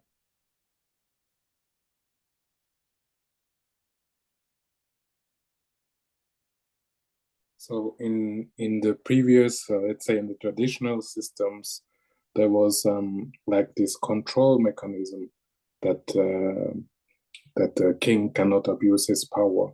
So, and I think these are founded in principles or in values. Have we lost values from all society in the last? Otherwise, we will go back to these values and defend them. Have we lost this as a society? Because for me, in my opinion, a president can abuse the constitution because it's just a paper he changes. But is the power with the paper, or is the people who have lost their values or the traditions? That's actually that's a great question, and it goes back to the point before about customary law. That again, law in many pre-colonial African societies, as you pointed out, it wasn't just about the paper. It wasn't just about having a law to have a law, but that these things really meant something to individuals in a society. That the customary law was actually based on custom. It was based on social norms. It was based on certain values. So that is a good point. That particularly when we talk about the influence of colonialism, that one of the things that colonialism very deliberately did was actually to assault the values of African societies. And I gave the example earlier of the Igbo and Kikuyu people who actually had chiefless societies. That the colonial powers actually came in there and imposed a political structure on these people that they didn't previously have. So essentially imposing a certain type of value on the people who had a different value system. And this was something that the colonial powers did constantly in Africa. They actually went in there and imposed their cultural values, their cultural norms on African people. And yeah, I mentioned Ketcheswayo throughout this discussion, and one of the reasons why I often use him as an example is because he's a very clear example of an African leader who was at odds with what the European colonial powers were trying to do in his society. That Ketcheswayo, he didn't just fight colonialism in terms of a military struggle against colonialism, but he waged a cultural struggle against colonialism as well. That when he was conquered by the British, and the British came into Zulu land and tried to impose their cultural values, tried to impose their religion on Ketcheswayo very consciously rejected these things because he saw these things were actually at odds with his perception of Zulu society. They were at odds with the values of the Zulu people, and that's why I gave the example before about when he was being interviewed by a missionary, and he was asking questions such as, in England, do people have a right to housing? Do people have a right to land? Why are there so many poor and hungry people in England? Actually, one thing that I find particularly fascinating is one of the areas where we see this clash of values was regarding polygamy. That one of the things that particularly the European missionaries, Christianary missionaries, tried to do in Africa was to suppress this practice of polygamy, this practice of a man having multiple wives. And even for Ketcheswayo, it became something that he pushed back on because Ketcheswayo made the argument that he enjoyed spending his evenings surrounded by his many wives. And he had observed that in Western societies, particularly Britain, because it was an Englishman that was trying to impose those values in Ketcheswayo, he observed that typically Western men actually went to bars and to clubs to avoid spending time with their wives. So, to him, it was backwards that he had multiple wives and he enjoyed being around his wives. Why is it that you British men actually go to the clubs and hang out with, other men rather than being at home with your wives and your children? So very clearly we see that there were a clash of values and a clash of cultural norms between the colonial powers and African societies. And ultimately what ended up happening during the process of colonialism is that the colonial powers more or less indoctrinated African people to accept these norms, to accept these values. A point I made, I believe the first lecture of this class, was that what happened in post-colonial African societies was that the leaders who came to power in these societies were actually leaders who were educated abroad. So think about most of the independent African leaders were educated in Europe or educated in the United States. So they were educated within a Western context. They were educated within the Western system. So many of them did not actually come back to Africa thinking about how to implement African institutions or African traditions, as we've been discussing. Part of why we're talking about going back and looking at these African institutions and thinking about how we could apply these institutions to contemporary African politics is because, for the most part, this has not been done throughout Africa. For the most part, African leaders essentially adopted the colonial system and tried to implement the colonial system when they became independent. So this was a very real issue that we saw coming out of the post-colonial period in Africa. This fact that Africa not only had been colonized, but colonialism imposed certain type of values, certain types of norms, certain political systems and institutions in Africa, and African states continue to wrestle with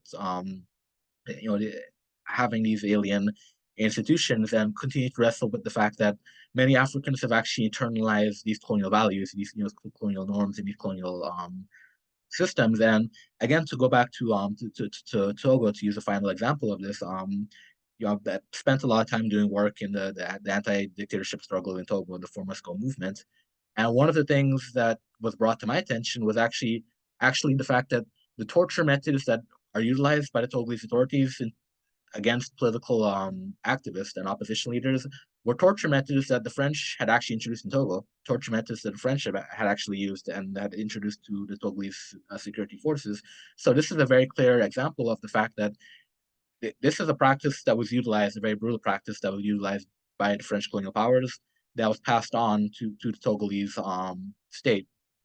And it's a system that the Togolese state had continued to utilize in terms of using it to abuse political dissent in the country. So this is a very clear example of the fact that this was a value that's passed on from the French colonial powers to African people. So to answer your question, I think we definitely do need to recognize that part of what colonialism did was to erode the cultural values of African people and to impose a different set of values, so that when we think about laws and constitutions, you're correct. It's not just something that's written on a piece of paper. It's also a question of what are the customs, what are the norms, what are the values of African people.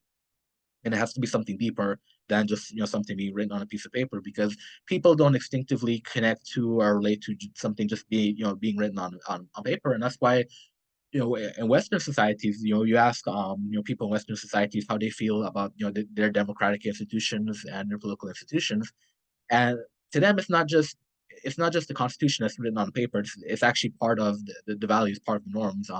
In America, you hear people talk about American values. That's really what they're talking about. They're not talking about merely what's written on the constitution. They're talking about something that they feel is an intrinsic part of their cultural values and their cultural norms. And this is something that we really need to get back to in Africa, that certain democratic norms, those type of things need to become part of the cultural values of the people. That the democracy and political institutions can't just be something that's written on a piece of paper. It actually has to be something that's part of the norms and the cultural understanding of the people. So it's a very great question, and very relevant to a lot of the issues that we see in Africa today, particularly when we're talking about the impact of colonialism in Africa.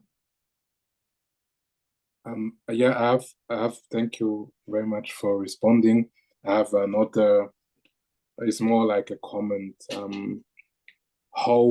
How we can overcome the thirst for capitalism, or like in today's society, our own. Let's say the biggest value has money, right? So I think most people would agree in this world, and how we can control a desire, or like to change that desire for money is a huge thing.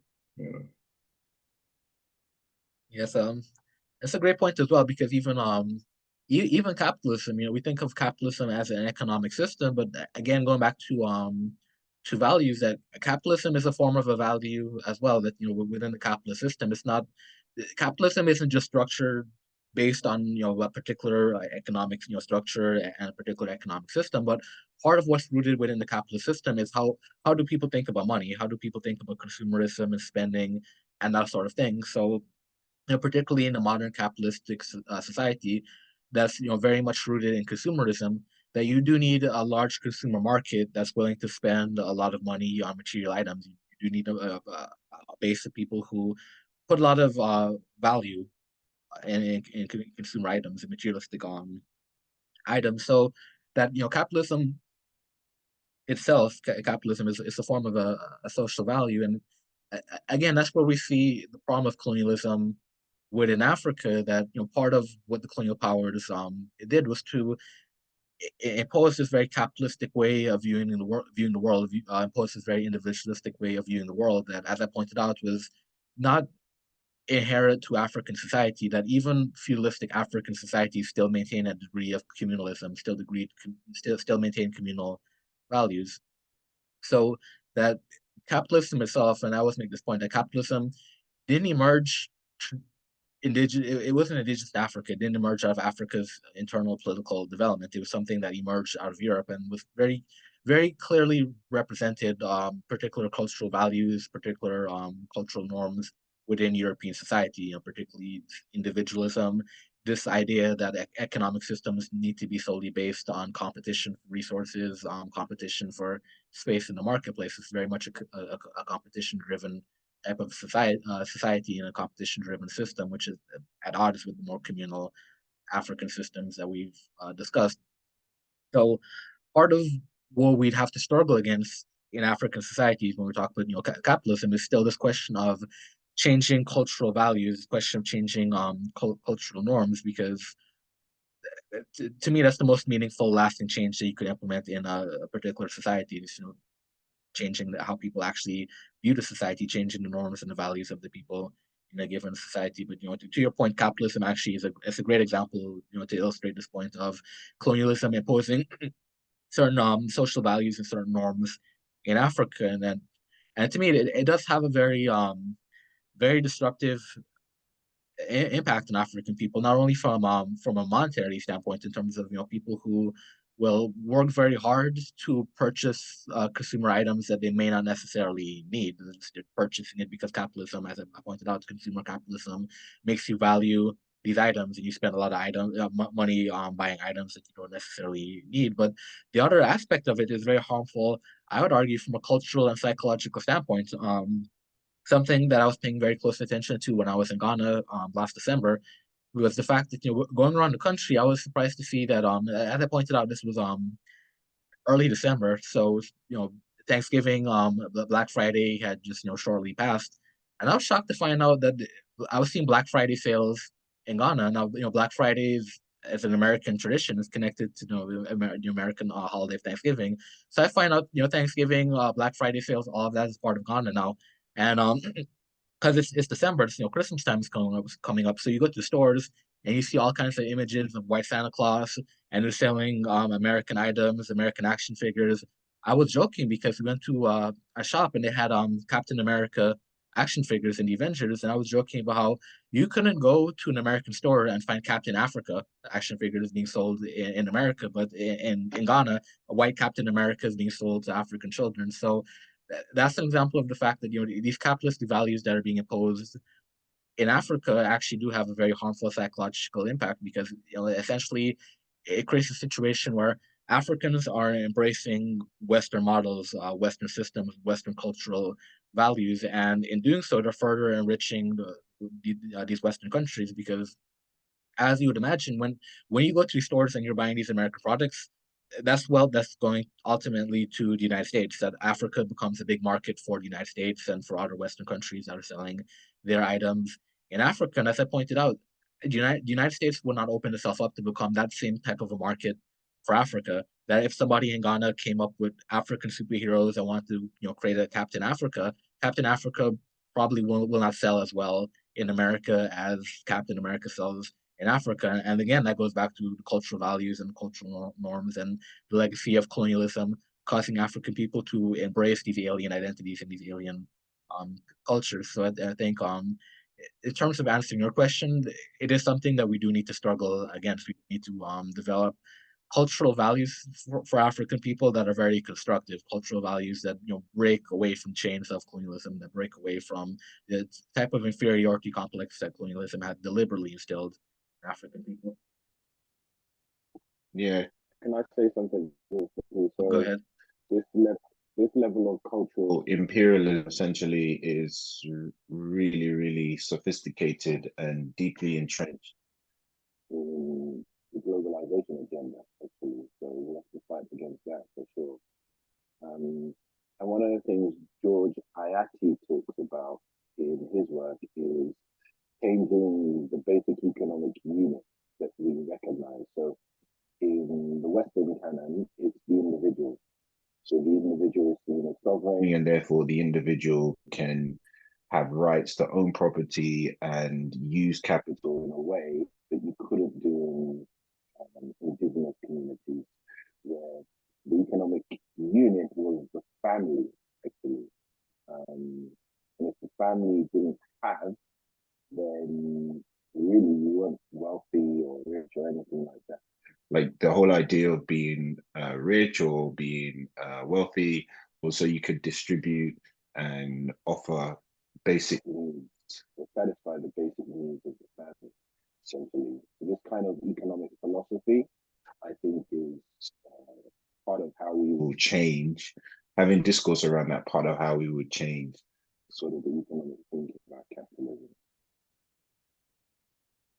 Yeah, that's actually a great point, Tom and Nigel. And it's something that I've mentioned in some of my writings as well, that typically in capitalistic societies, wealth accumulation is celebrated just for the sake of having wealth accumulation. That we celebrate and honor people who are billionaires because they've accumulated a lot of wealth, and it doesn't matter if they hoard the wealth themselves or act very greedily. Just the fact that they're wealthy is something that we celebrate within the capitalistic system. But in traditional African societies, as you pointed out, the accumulation of wealth wasn't alone by itself seen as an accomplishment. The accumulation of wealth was actually celebrated because the person who accumulated wealth was expected to give that wealth back to the community, and that's actually what was respected in many African societies, not just the mere accumulation of wealth, but the fact that you use that wealth to give back to the society. But within a capitalist system, just accumulating wealth itself is actually seen as an accomplishment, regardless of what you do with that wealth. And so some of the final points that I want to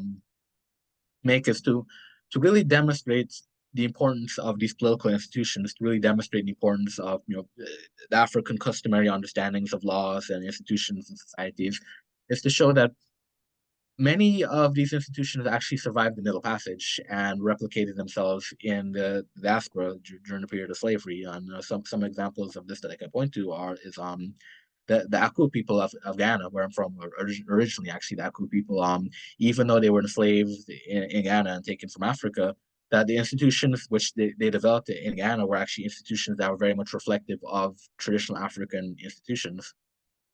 So, for example, that the Aku people had their own traditional judicial system, which was actually apart and independent from the British colonial judicial system that existed in Ghana.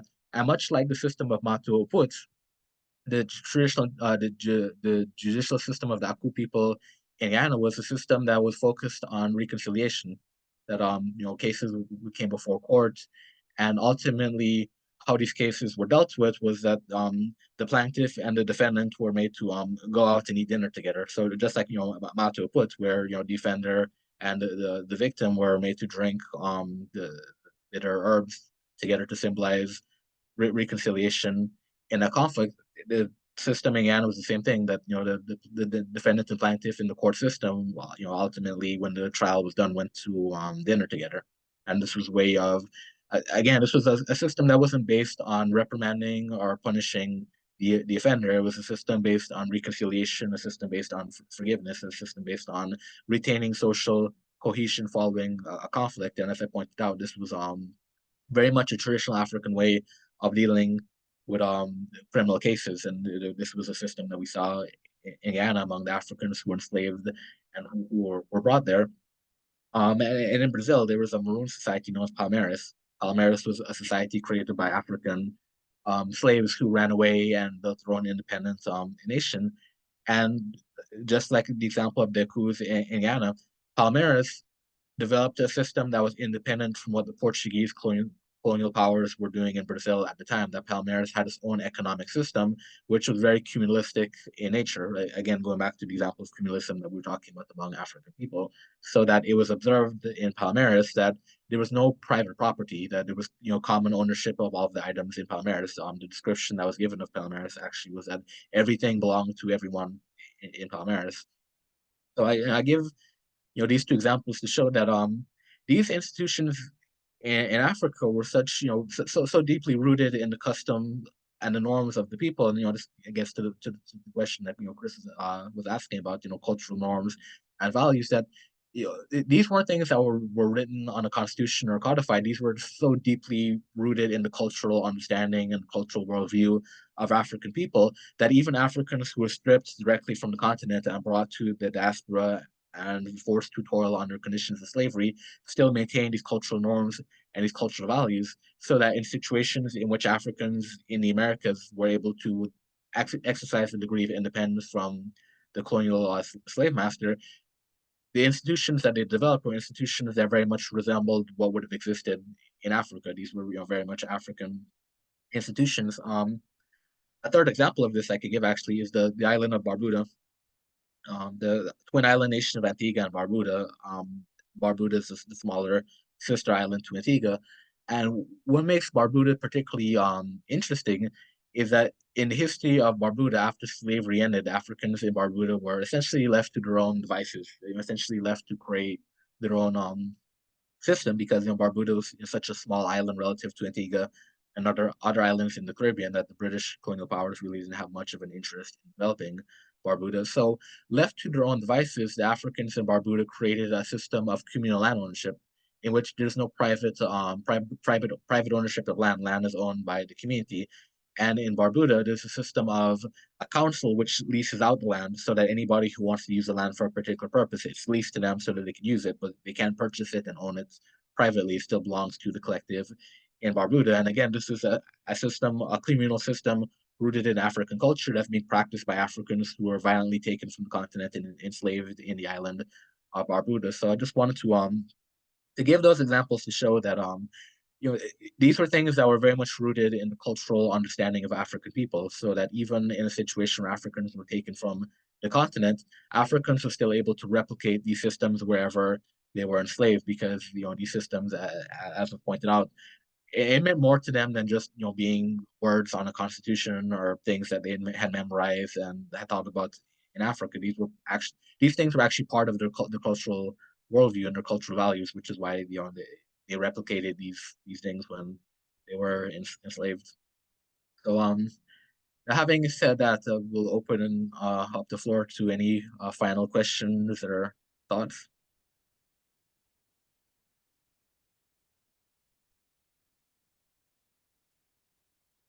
Yes, I have some last thought. We talked about the value and the principles we follow, what we value, that direction we are going, right? So like we value money, or value capitalistic beliefs. But if you observe this type of things, like, okay, the slave trade happened and the values of communal land survived. I mean, that means we should, some people died for it, has more value than just what we like to do. So it shows us the values, what we really should follow, right? So the signs are there, I think. So I think there was a quote, someone like, yeah, you should willing to die for that what you want. If you're not willing to die, then it's worthless. Sound like a revolutionary, Chris. Yeah, definitely. Sounds like one. I think I follow Kuma, but every change in society has a revolution in it. And I had a trumpet teacher, and she even encouraged like violent revolutions. There were not many who were not violent. But yeah, this is another thought I had is it a weakness of us African people to be open-minded? I mean, we could maybe create countries, or there were some thoughts to isolate, like North Korea, to isolate, or China, to build your own ecosystem, to not let in any Instagram or Facebook meta services. But we as people maybe are too open for new things. Yeah, That sounds like another lecture, boy. Ooh. yeah, that would be another lecture, but I just want to say, that you're not the first person to make that observation. There are, individuals who've made that argument. Particularly, I'm thinking about a Pan-African historian, John Henry Clark. He often made that argument that the greatest weakness of African people is that we're often too opening and too welcoming of other ideas. But as Nigel said, that would be a whole separate lecture. Yeah. So just very quickly, Dwayne, in terms of this week's assessment and readings, I don't know if you guys are aware, but this is Dwayne's final lecture of the course. So just before you do that, I just want to thank you immensely for such a really was that you? Someone said, oh. But no, honestly, just want to thank you for such a good introduction to our program. Fantastic, really good grounding. Appreciate you so much. It's been fascinating and enlightening at the same time. And I think you've given us a really good platform to go on and study all the rest of the units in a very powerful way. So I just want to show my appreciation to you, and just leave you with the final thought and instructions for this week's assessment. Yeah, thank you, Nigel. I always hate the final course because I really enjoy teaching and having these lectures and really connecting with students. Definitely.